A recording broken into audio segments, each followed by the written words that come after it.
In Newaygo, Michigan, single father Bob Siders leaves to work the night shift at the local bottling plant. His only daughter, 18-year-old Shannon, spends the evening with friends. When Bob returns home the next morning, Shannon is gone. I started at midnight, and I got out at 8:30 in the morning. And when I come home, Shannon was nowhere to be found. My daughter, she was a typical young child growing up, inquisitive. When she was younger, my wife decided she didn't want to stay married anymore, so we ended up getting divorced, and I got custody. So I ended up raising Shannon. There were so many different things that Bob did to get the word out about his daughter. He did everything he could in his power to say, hey, my daughter is missing. What do you know about this? I had missing person flyers printed up and sent copies of the flyers to every police post in the state. It was Labor Day weekend of 1989. Two individuals were out in the woods, kind of in the middle of the forest where it was off the beaten path, and they came across two separate pieces of identification. The cards both had Shannon's name on it. The area where these things were found, they called it the Hole in the Woods.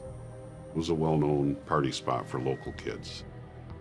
I'd gone out there myself in my teenage years, but didn't know that that was the spot where they went. Bob Siders went out and looked in the area. And I, at that point, was fearing the worst. I was looking for either a body or a grave. In western Michigan, deer hunting is a big deal. So a hunter was walking back into the plantings of the red pine plantation.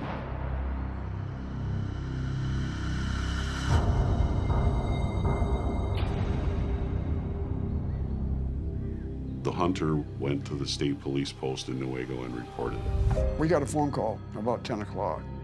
And my girlfriend at the time, Linda, answered the phone. And I had trouble with this part. So she gave me the phone. And she said, Bob, they found the body up here and they think it's Shannon. And the police are looking for you. I said, okay. And I talked to Detective Miller. He told me, had I gone up into the wood line, I would have found her. That's where she was. Local medical examiner was brought in. The injuries were examined thoroughly. She had several injuries in several different locations. She was brutally beaten, and ultimately the cause of death was blunt force trauma to her head. There was evidence to suggest that she had been victim to rape due to the position she was found on her back with her legs somewhat spread. The skin around her perineum, around her genitalia, appeared to have been incised or cut. There was some mutilation. You're either dealing with a sick son of a bitch or you're dealing with somebody trying to dispose of some evidence. The profiler unit in Lansing believed that Shannon was likely killed by someone within her peer group, in her age group, by more than one perpetrator. And there was a good chance that alcohol and drugs were a factor. And also that she was likely killed by someone that she knew. There are some cases where the person responsible for the murder has taken something from their victim, kept it as a trophy or some type of memento. I knew she had a class ring. I know her initials were on it, and I know there was an inscription. It was never found in the house, and it was never found where the body was. Investigators were looking for the one person that was last with Shannon. And it turns out there were 8 people that last saw Shannon alive. The investigators talked to all 8 of these kids in detail at police stations, on recording for those willing, taking polygraphs, and tried to rule them out one by one. From those interviews, the original investigators are able to develop a timeline backtracking where she was that night. It was a typical group of teenagers whose real focus was partying. I would not have called that group her good friends. The kids told investigators that Shannon got into a car with Paul and Matt Jones. Paul and Matt Jones were brothers that grew up south of Newaygo. The original plan was that they were going to go back to Shannon's house and watch movies and drink beer. The group ended up separating from there, and Shannon was with Paul and Matt Jones at that point. And Paul and Matt, they claimed that they dropped Shannon off at home. They gave a pretty detailed description of dropping Shannon off at her house anywhere between midnight and 2 a.m. They described the house, the fact that there was a porch light on, they saw a TV on, and they even saw Shannon's dog running within the house. The original investigators looked extensively into Matt and Paul Jones' story. The investigators retraced the route that these kids drove to Shannon's house. They saw Shannon's dog moving around inside of the house. You could see the TV through one of the windows and that there was a porch light. It led the investigators to believe that what they were saying was truthful. The Jones brothers took a polygraph and passed it. Everybody in the group was looked at extensively. Those individuals didn't provide anything fruitful to the discovery of who killed Shannon. People wanted to think that it was a stranger. That would have been the easiest. But the fact that she was found in such a remote spot that was known to local people made that hard to stay with. We had new administration in our district, and they wanted to put a cold case task force together. It was pretty well known that Shannon always wore her class ring on her right hand. It wasn't in any of Shannon's personal belongings that were left behind at home. The ring is missing. This was something that was held back. The police didn't advertise this. If we could find the ring, we could find the person that killed Shannon Siders. I got off of work at 10, and then I started looking for Shannon. The first time I went over there, it would have been about 11:30, 11:45, and she wasn't home. About every half hour, I would go over again, knocking on the door. I even went in at one point, ran up to her room, and she wasn't there. The last time that I went was 2:45 a.m. on the 18th. Originally, in 1989, Paul and Matt Jones tell investigators, we took her home. We were gonna go into Shannon's and drink beer and watch TV. When we got there, she said she was too tired, she was gonna go to bed. And so we dropped her off.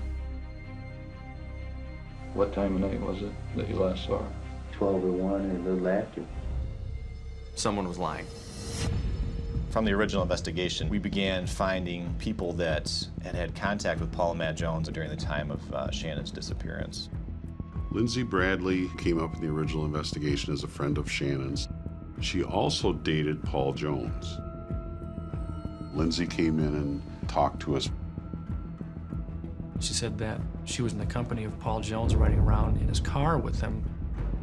She saw something in Paul's ashtray. She said there was a female's class ring in the ashtray in Paul's vehicle. She confronted him and said, you're asking me on a date when you have another girl's class ring. And then he said, let's face it, she's probably dead. Why would he say, let's face it, she's probably dead? It doesn't seem like a normal person would want to implicate themselves. That said to me that maybe that was Shannon's class ring, and that Paul and Matt Jones killed her. We believe there was some attempt at sexual advances and Shannon resisted, and they didn't want to take no for an answer. Jenny Corrigan was always a friend, so I called her. She came over, and I said, Jenny, for God's sake, you've been my friend all this time. And you know, I've been working on this case for years. Are you kidding me? What do you know about Shannon Siders? She tells me she knew how Shannon was killed. Jenny told us she may have seen something relevant to what happened to Shannon that night. On the night that Shannon disappeared, Jenny Corrigan had not been with Shannon and the group of 8 kids. She was riding around with Dean Robinson. They came across a car that was parked. Dean ended up having a conversation with the driver of this other vehicle while Jenny stayed in the car. Jenny heard the person identify themselves as Jones. She overheard the driver say that they were looking for a girl. This definitely suggests that Shannon had gotten away from Matt and Paul Jones at some point.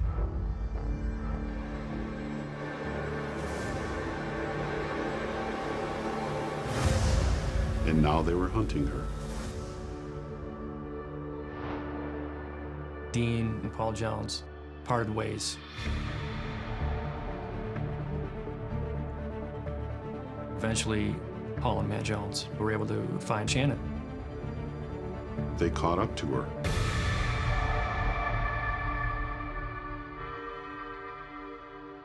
They beat her bad.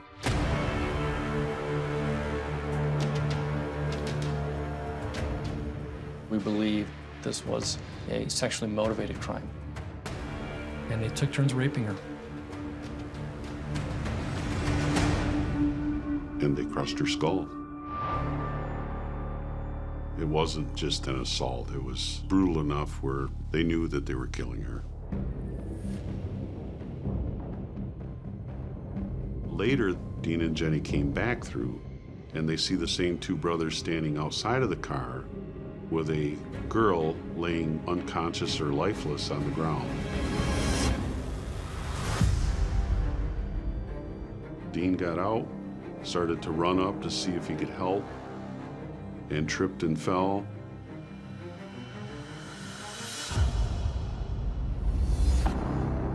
Dean recognized that it was Shannon Siders.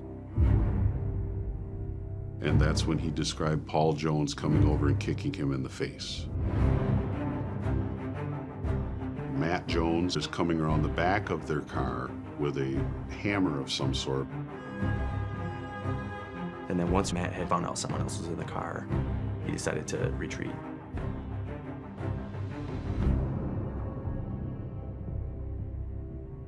After Dean's statement, there's no denying that Paul and Matt Jones killed Shannon Siders.